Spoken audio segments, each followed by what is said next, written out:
But I was an herdsman and a gatherer of sycamore fruit. Amos said, listen, it's not my fault. I didn't want to preach. And I can say the same thing as Amos said. Sometimes some people say this a deeper life, and then sometimes they mention my name, but maybe they don't understand. I wasn't a preacher. I was just a lecturer. I wasn't thinking I wanted to preach.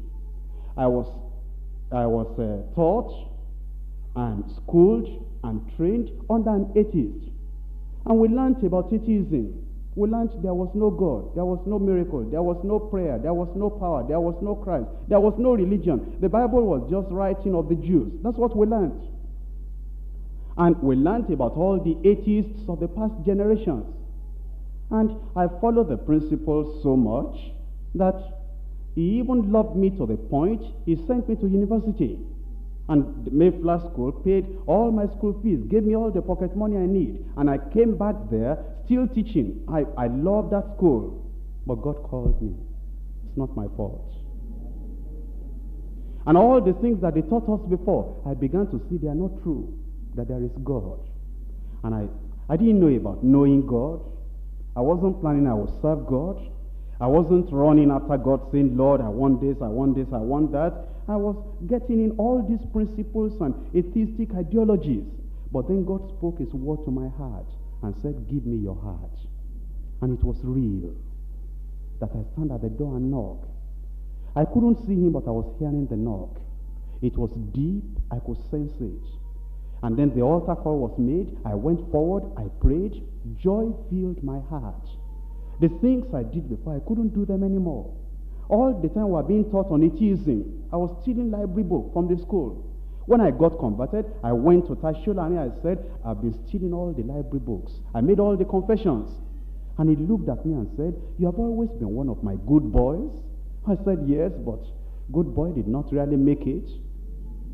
I was still stealing and doing things that were wrong. He saw that a change came over my life. All my other friends at school, they said it will soon be over. They gave me 2 weeks, that all those things will be over. Almost 25 years have come and gone. It's not over yet. And I still love the Lord. And when I went to the university, what was I doing? I was studying my mathematics day and night, till 2 a.m. in the night, 3 a.m. in the night. I wasn't thinking I would be a pastor, I would be a minister. I was just burning the candle at both hands. When I came out with first class.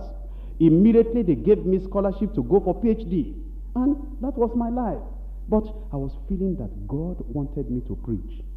And if you ask people that knew me before, in about 8 years of Christianity in the church I was going, I never stood up, after I became born again, I never stood up to give a 1-minute testimony. I was so shy. I couldn't talk to people. I couldn't even witness to people.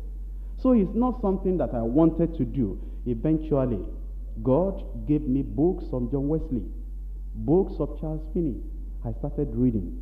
When I was reading those books on holiness, I was not marking them saying, I will preach this, I will preach this, I will read it, I will go on my knees and I will say, God, just make me holy, take me to heaven. Just holy, take me to heaven. And then when I came to Lagos University, one day, I just felt that God wanted me to come to Lagos. So I went to the office of the provost.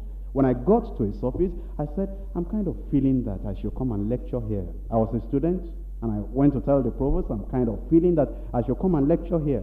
They looked at my certificate, he said, come in, without interview. That's how I became a lecturer there.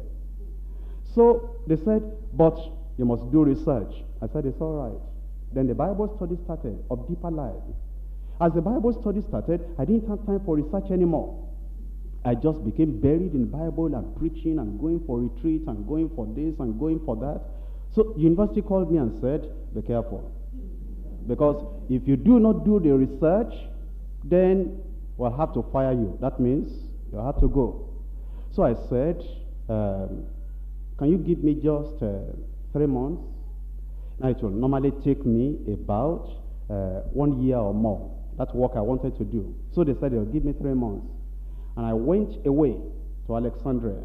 Within 3 weeks, I'd finished what I wanted to do.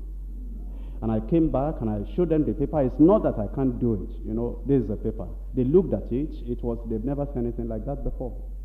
And yet God called me after the whole research and the big salary and everything and said, abandon it, do my work. So it's not all that I do. It's not because I want to do this, I want to be a pastor, I want to raise a large church. I never knew that a church can be large. This is the Lord's doing. And he has sent me to tell other people that what he did with me, he can do with other people. But the way he did it with me is that he made me to love him, to desire him above any other thing on the face of the earth, and to preach his word without fear, without favor.